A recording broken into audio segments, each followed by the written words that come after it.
Assalamualaikum warahmatullahi wabarakatuh. Apa kabar anak sekalian? Khususnya para siswaku SMP Negeri 1 Bangli, wakil khusus kelas 9 sampai kelas 9I, dan rekan-rekan sahabat dan kita yang berbahagia dimanapun anda berada. Kali ini kita akan melanjutkan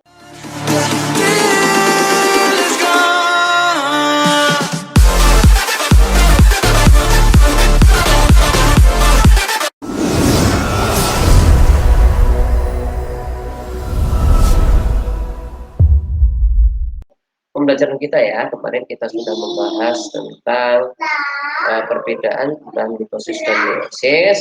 Ini adalah seri remedi untuk memperjelas, mempertegas hasil belajar kalian yang ternyata belum maksimal. Kali ini kita akan fokus mempelajari organ reproduksi pada pria beserta proses yang terkait, yaitu proses spermatogenesis atau proses pembentukan sperma.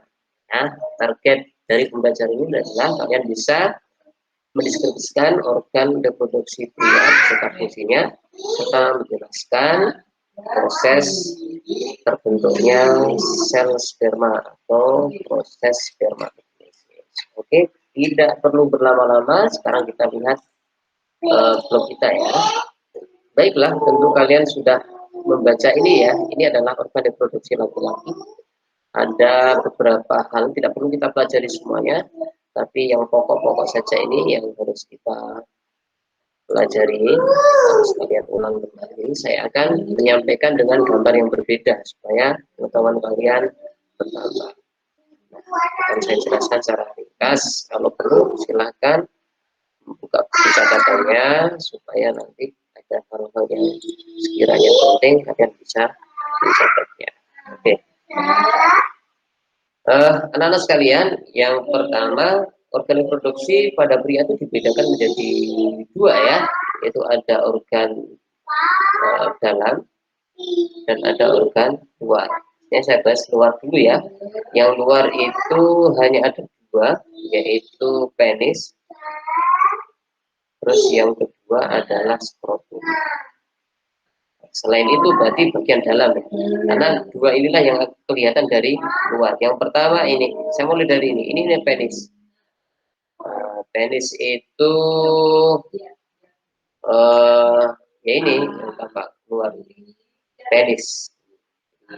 Penis itu ada gland penis, kepala penis. Terus di sini ada lubang, namanya lubang uretra, lubang kencing, dan keluar sperma lewat sini. Nah, apa itu fungsi penis? Penis itu fungsinya yang hubungannya dengan organ reproduksi adalah alat kopulasi. Alat kopulasi. Apa itu kopulasi? Yaitu alat senggama. Fungsinya untuk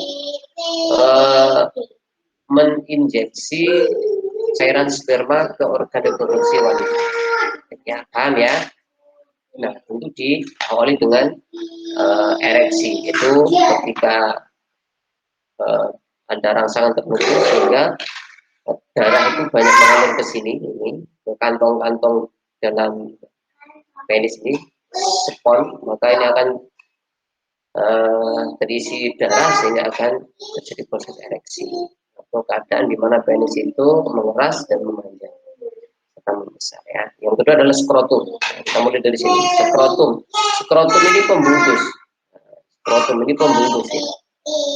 Fungsinya itu adalah melindungi testis dari ya ini kantong ya, kantong testis supaya nggak jatuh, terlindungi dari luar serta menjaga suhu. Terus kemudian di dalamnya ada testis. Testis jumlahnya dua yang normal. Testis itu fungsinya untuk proses pembentukan sel sperma atau proses spermatogenesis ada di situ. Di testisnya ada dua ya. Terus kemudian di atasnya seperti lemak ini namanya epididymis. Ini tempat penyimpanan sementara sperma yang telah dibuat di testis ini. Kemudian di sini juga tempat pematangan. Terus setelah jadi nanti akan dibawa ke sini. Ini namanya vas deferens atau semacam saluran yang menghubungkan antara testis sampai ke sini. Ini namanya kelenjar, bukan kelenjar ya, kantong vesicula seminalis di sini. Ini tempat penampungan sel sperma yang sudah matang.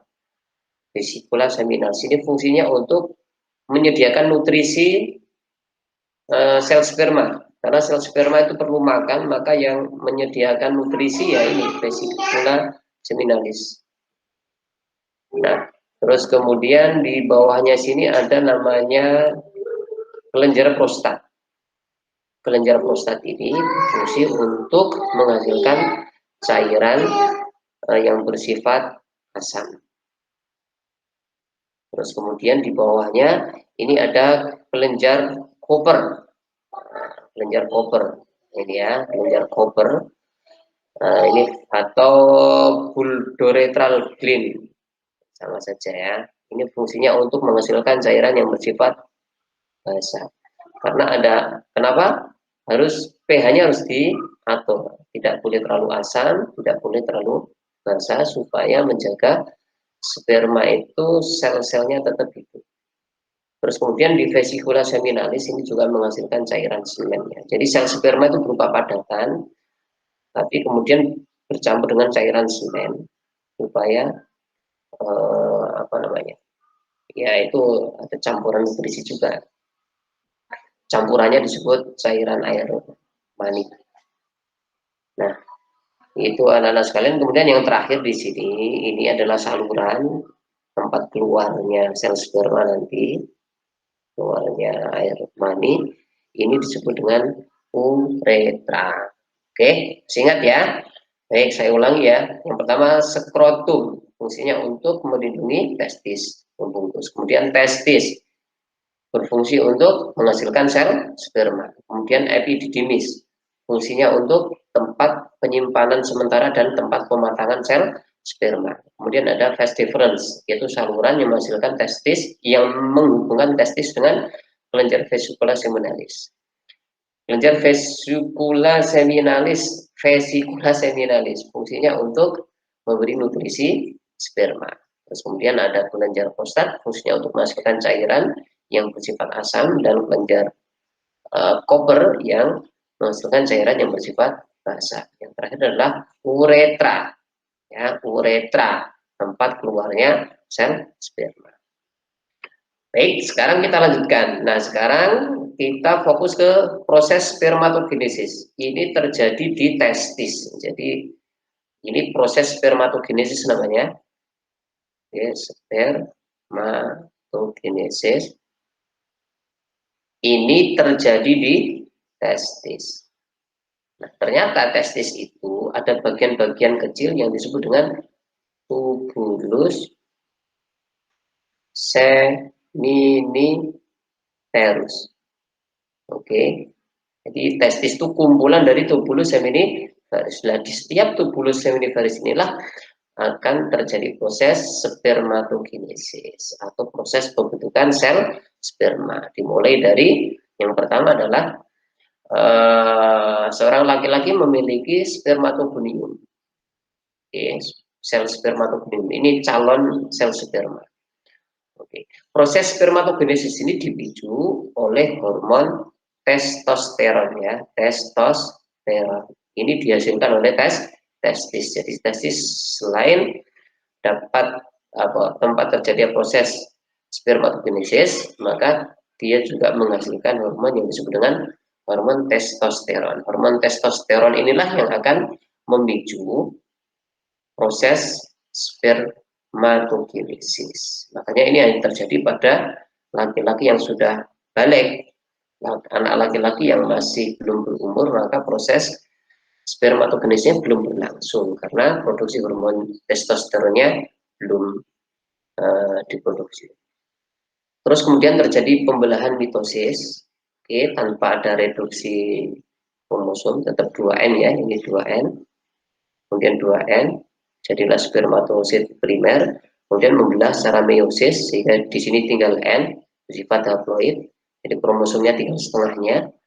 Terus kemudian spermatosit sekunder namanya akan berkembang menjadi 4 spermatid.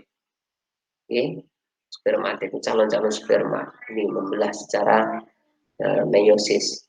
Terus kemudian spermatid akan berkembang menjadi Jadi dari satu spermatogonium akan menghasilkan 4 spermatozoa. Oke. Nah, begitu anak-anak sekalian, organ reproduksi pada laki-laki. Nah, setelah kalian mengetahui organ reproduksi laki-laki beserta fungsinya, maka sekarang adalah tanggung jawab kalian dan kita semuanya menjaga karunia Tuhan yang Maha Kuasa itu. Jangan sampai terkena penyakit, kita teledor atau disalahgunakan. Intinya adalah kita patuhi norma agama, terus kemudian jaga kesehatan tubuh kita. Insya Allah organ reproduksi kita akan aman dari berbagai macam sumber penyakit. Terima kasih. Semoga penjelasan singkat ini dapat kalian mengerti. Kita sambung, nanti kita akan mempelajari tentang organ reproduksi pada perempuan. Sampai ketemu. Assalamualaikum warahmatullahi wabarakatuh.